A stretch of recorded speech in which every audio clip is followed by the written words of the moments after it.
బాగా దేశాన్ని దోపిడీ చేసి బ్యాంకులను ముంచి మొత్తం అయినోడేమో ఆడ అవతలికి పోయి విదేశాల్లో బతుకుతూ ఉంటాడు. మొన్న వాడిది విజయ్ మాల్యాది ఇంటర్వ్యూ చూసాను నేను ఇక్కడ, వాళ్ళు నేషనల్ యూట్యూబ్ ఏదో ఛానల్తో మాట్లాడినాడు కదా. ఏమంటున్నాడు, నేను ఫైనాన్స్ మినిస్ట్రీకి నేను విదేశాలకు పోయినా అని చెప్తున్నాడు.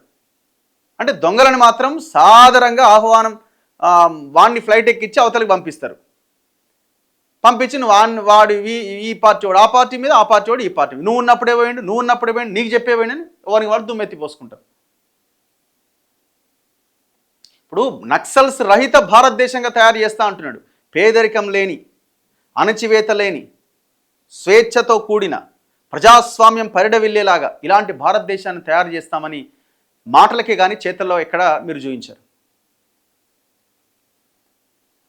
నక్సలైట్ల వైపు నుంచి జరిగే హింసను కూడా మనం ఖండించాల్సిందే. దాంట్లో రెండో ఆప్షనే లేదు. వాళ్ళు ఒకవేళ హింసకి పాల్పడ్డా వాళ్ళని వ్యతిరేకించాల్సిందే.